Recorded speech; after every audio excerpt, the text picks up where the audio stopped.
Por esto, la ruptura del glóbulo rojo, mediada por la esquizofonía mágica. Este fenómeno es lo que genera todas las manifestaciones clínicas de la malaria. Ahora tenemos que entender por qué. Vamos entonces a ver cada uno de estos síntomas, cómo se relaciona con esto. Empecemos con el primero, fiebre. ¿Por qué fiebre? ¿Por qué esto genera fiebre? Porque se genera la liberación de proteína proinflamatorias. la fiebre y Entonces, la hemólisis genera liberación de pirógenos tanto endógenos como exógenos. Endógenos porque se libera IL-1 y IL-6, factor necrosis tumoral, y además hay antígenos de los neurocitos que están liberándose en la sangre. Entonces, esta liberación de pirógenos activa el hipotálamo y aparece la fiebre. Facilito, ¿verdad? Ahora, ¿esa fiebre es así una fiebrecita? ¿O cómo es la fiebre? O sea, coincide con el ciclo de la ruptura del Entonces, la fiebre tiene un patrón específico. Es una fiebre que aparece solo cuando ocurre. Entonces, no es una fiebre continua, no es una fiebre nocturna, es una fiebre que tiene un patrón horario. ¿Y por qué aparece ese patrón horario? Bueno, porque la esquizogonia eritrocitaria se acompasa. Todos los merosóitos van a estallar al mismo tiempo. Hay mecanismos de señalización celular entre los merosóitos, entre los glóbulos rojos entre sí, que va a hacer que todos los esquizontes exploten al mismo tiempo. Esa hemólisis sincronizada, así como nado sincronizado.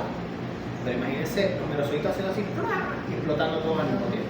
Entonces, este nado sincronizado es lo que genera una fiebre con un patrón terciano benigno, terciano maligno o cuadrado.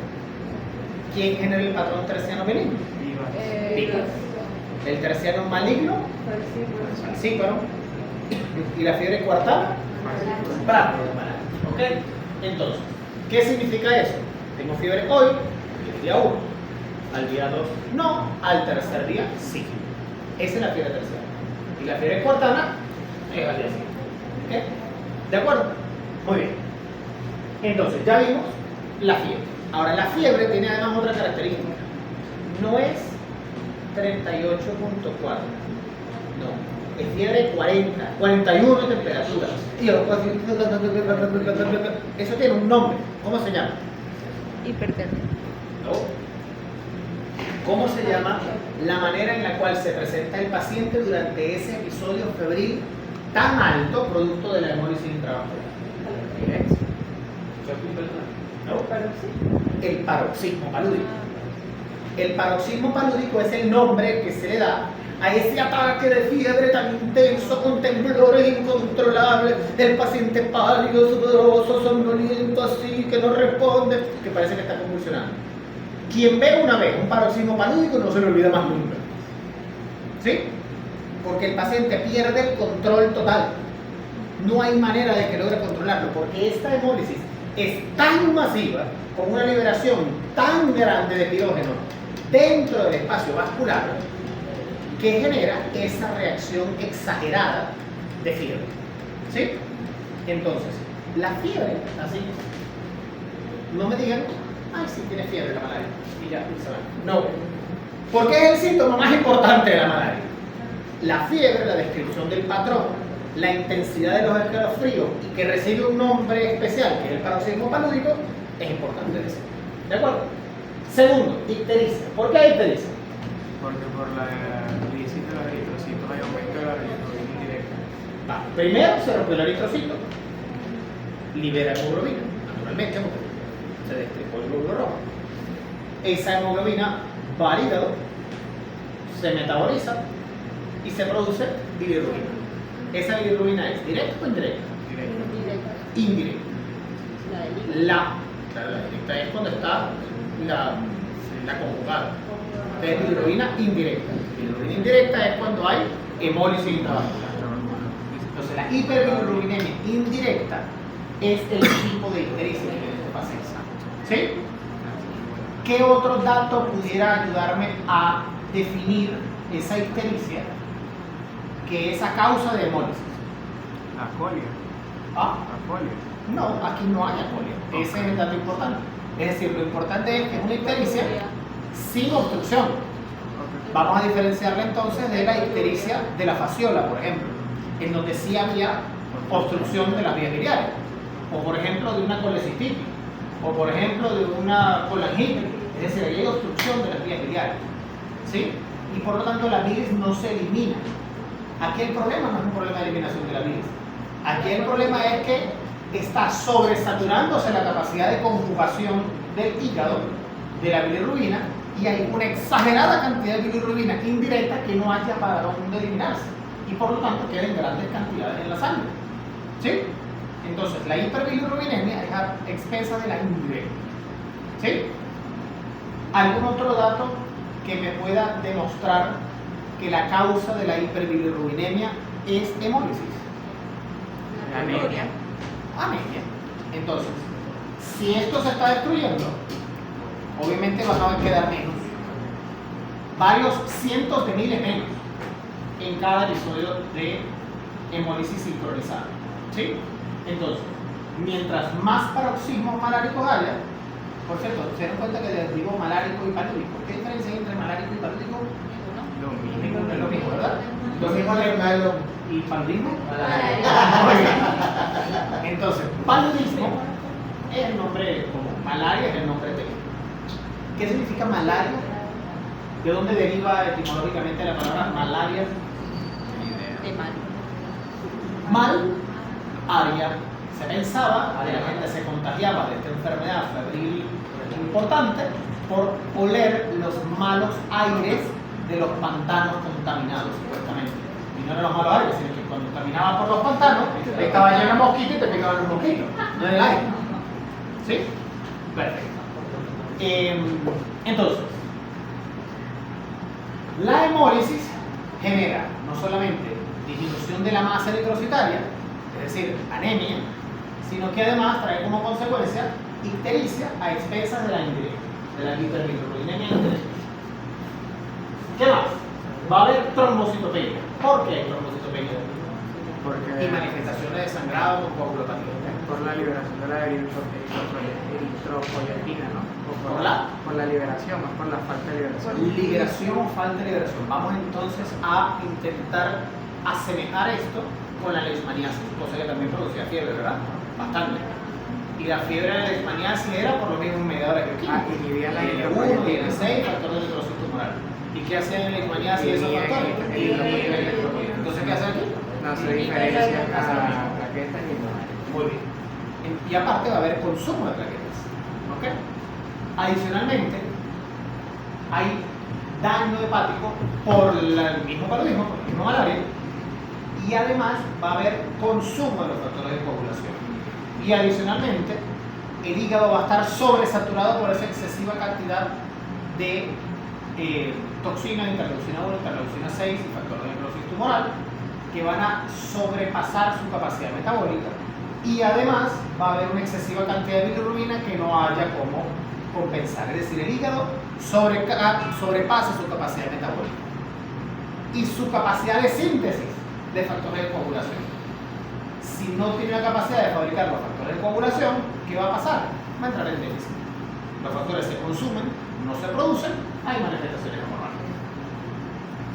¿Qué otra cosa ocurre en pacientes con malaria frecuentemente? Porque hay hipotensión.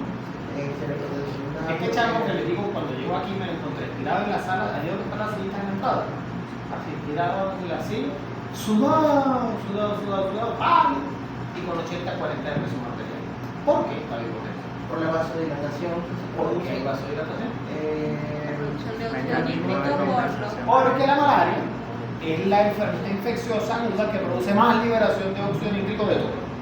Ese óxido nítrico produce una dilatación severa de la vasculatura, cae el tono vascular y la gente está hipotensa. Vamos a ver ahora todas las repercusiones que trae hipotensión. Si hay hipotensión, hay menos volumen circulante, ¿verdad? Sí, pobre. Hay menos tono vascular, menos volumen circulante. ¿Qué pasa con los tejidos si le llega menos sangre? Menos oxígeno. Menos sangre, menos hemoglobina transportando oxígeno, menos oxígeno que llega a los tejidos. ¿Y qué pasa si un tejido, llámese como se llame, músculo, hígado, cerebro, corazón, intestino, intestino, cualquier tejido, si no le llega oxígeno, ¿qué va a pasar? Activar el Va a metabolismo haber isquemia anaeróbico. tisular, no va a haber la capacidad de llevar a cabo la fibrilación oxidativa, el ciclo de Krebs, producción de ATP, sino que se van a derivar las rutas metabólicas a glicólisis anaeróbica, cuyo producto final es Ácido láctico. el ácido láctico. ¿Y qué va a pasar con esas enormes cantidades de ácido Acidosis láctico? metabólica. Acidosis metabólica. Y esa acidosis metabólica va a bajar el pH de la sangre y eso va a empeorar las condiciones del paciente. ¿Ok? Una acidosis metabólica descompensada es uno de los criterios de la malaria grave, porque lo que está traduciendo la acidosis es que ya hay hipoperfusión, isquemia tisular, metabolismo anaerobio en todas partes, produciendo toneladas de ácido láctico. ¿Sí? Muy bien. Vamos a llevar eso a algunos órganos en específico. Vamos a llevarlo a riñón. El riñón recibe más o menos el 25 o el 30% de la boleña cada minuto. O sea, consume bastante sangre, ¿verdad? Necesita que le fluya la sangre para poder ultrafiltrar y depurar y eliminar las toxinas. ¿Qué pasa si a ese riñón no le está llegando sangre, no está depurando, no está ultrafiltrando? Va a haber oliguria, insuficiencia renal, edema, elevación de azobado, elevación de urea y creatinina, y eso va a aumentar aún más la acidosis metabólica porque se pierde la capacidad de compensación. ¿Sí? Si a eso le sumamos en algunas especies de malaria hay un daño endotelial directo mediado por el parásito, en donde los glóbulos rojos parasitados están tapando la microvasculatura, por ejemplo, el glomérulo, y empeoro la circulación sanguínea dentro del glomérulo, los riñones colapsan, ¿verdad? La insuficiencia renal, la oliguria y la acidosis metabólica, que causa la insuficiencia renal, es otro criterio de gravedad de la malaria. ¿Sí? Vamos a llevar eso mismo a cerebro. Tenemos hipoperfusión, tenemos isquemia, por eso glóbulos rojos pegostosos que tapan la circulación, no dejan que fluya sangre, pero tenemos que darle otro aliño. Y resulta que además el óxido nítrico, la vasodilatación severa, resulta que además las MODIL inducen la liberación de moléculas similares a la insulina que producen hipoglicemia severa. E imaginen eso en el cerebro ahora. Si hay un órgano que necesita mucha glucosa para funcionar, es el cerebro. De hecho, el cerebro es uno de los pocos órganos que es independiente de insulina. Entonces resulta que si tengo un cerebro hipoperfundido, hipóxico, con acidosis metabólica descompensada, que además le estoy induciendo una vasodilatación por óxido nítrico, que además el óxido nítrico funciona como un neurotransmisor aberrante en la neuroglía y que además le estoy induciendo hipoglicemia severa, ¿cómo creen que va a estar ese paciente con malaria? Bueno, En coma, letárgico, convulsiones, no va a estar reaccionando a estímulos externos. El chamo que les dije el viernes no tiene ningún recuerdo de lo que pasó el viernes. Él amaneció el sábado. No sabe lo que pasó el viernes en la tarde. Ok. ¿Por qué hay dolor abdominal, hepatosplenomegalia? El hígado produce isquemia del centro Necrosis los daños vasculares que discutimos en riñón, el cerebro también puede ocurrir en el hígado, y esplenomegalia en particular, ¿por qué hay? ¿Por qué? Claro, pero es por el secuestro de estos. Secuestro. Entonces, ¿se acuerdan que en algún momento por allá, cuando vimos esquistosomiasis, yo les había dicho que había enfermedades parasitarias que producían hiperplasia de pulpa roja y hiperplasia de pulpa blanca? De hecho, usamos aquí el ejemplo que aquí está el vaso. Que les dije que aquí había la pulpa blanca y la pulpa roja y que, por ejemplo, la esquistosomiasis era expresa de pulpa roja, porque era simplemente éxtasis e hipertensión portal. Y después, cuando hablamos de leishmaniasis, hablamos que era la pulpa blanca, porque eran los homastigotes metidos dentro de los macrófagos que estaban dentro de la sustancia blanca. Aquí, ¿qué será lo que está hiperplásico? La pulpa roja. Entonces, yo tengo el vaso, tengo los vasos sanguíneos dentro del vaso, los vasos del vaso. En el espacio vascular tengo los macrófagos así con las prolongaciones agarrando todos los glóbulos rojos parasitados, que son glóbulos rojos que expresan en su superficie antígenos y están para colmo más viscosos de lo normal. Los macrófagos captan esos eritrocitos parasitados y ahora hace hemólisis intravascular.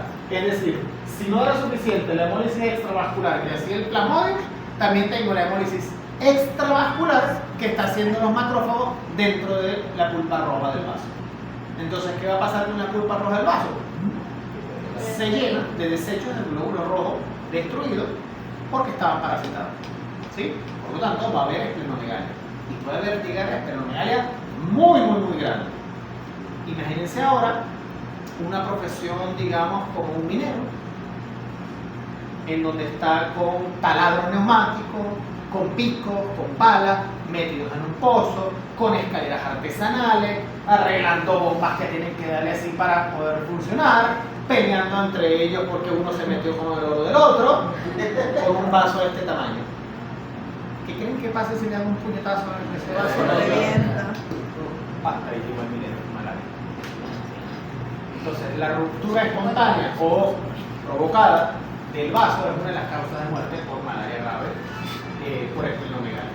¿Ok? ¿Por qué náuseas y vómitos? Por la misma, o sea, cuando se activa la referencia de investigación también simpática que genera las náuseas y vómitos. Sí, ¿alguna otra? ¿Alguna otra causa por la cual haya náuseas y vómitos? Un mecanismo compensatorio reflejo de la acidosis metabólica es intentar eliminar ácido como sea. Entonces, cuando hay una acidosis metabólica descompensada, en el tallo encefálico se estimula el reflejo nauseoso para eliminar el ácido clorhídrico del estómago, para vomitar el ácido. Eliminar ácido, elimina una gran cantidad de protones y eso intenta ayudar a eliminar la acidosis. Sin embargo, contribuye aún más en la deshidratación del paciente. ¿Por qué hay escalofríos intensos? El escalofrío intenso con el líquido del paroxismo paludismo. ¿Por qué hay? Por la misma Ay, ¿por la qué? vitamina que genera una vasoconstricción periférica y además está la tiroxina que aumenta la tasa metabólica y esto genera la... Claro, pero ¿qué es lo que hace que ocurra el escalofrío? Una contracción La- muscular. No, El cambio en el reflejo. flujo hipotalámico. Es el hipotálamo lo que está mandándole la señal a los músculos de manera exagerada. ¿Y por qué le está mandando una señal exagerada? Porque el hipotálamo está recibiendo la avalancha de pirógeno. Es decir, cuando hay un poquito de pirógeno, hay un poquito de escalofrío. Si hay más pirógeno, hay más escalofrío. Pero si es una avalancha de pirógeno, que es lo que ocurre con varios cientos de miles de glóbulos rojos que se están rompiendo al mismo tiempo, ¿cómo creen que van a ser los escalofríos? Los escalofríos van a ser proporcionales al estímulo de los pirógenos.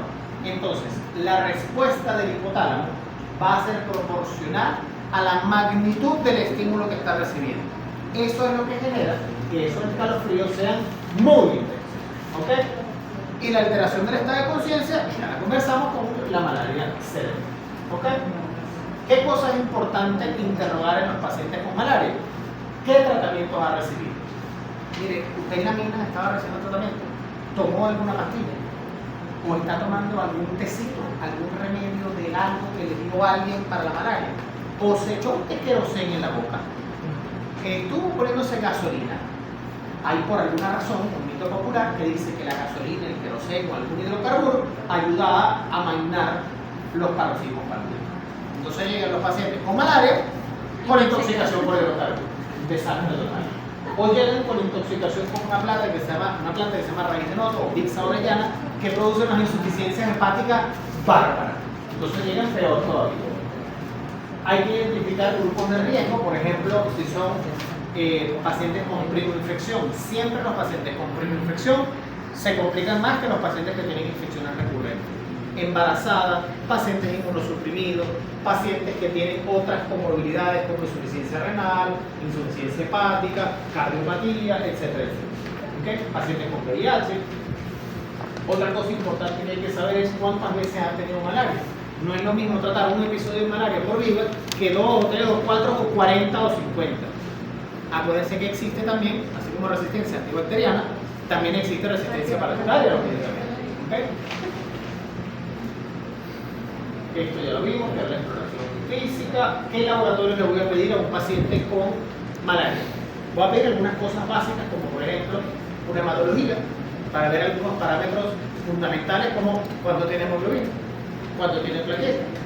Ver, por ejemplo, la pantalla de coagulación, si tiene prolongación del tipo de coagulación, ver si tiene insuficiencia renal, si tiene insuficiencia hepática, si está deshidratado debido al balance electrolítico, ver si tiene insuficiencia acidosis metabólica descompensada, ver en el examen de orina si tiene hematuria macro o microscópica y en el electrocardiograma para ver si hay trastornos de ritmo, especialmente porque en esquemas terapéuticos anteriores había fármacos que inducían algunas arritmias o problemas de conducción como el QT prolongado. Aquí yo tenía algunas pruebas rápidas, pero creo que se las llevaron. Aquí. Ah, las tengo aquí, sí.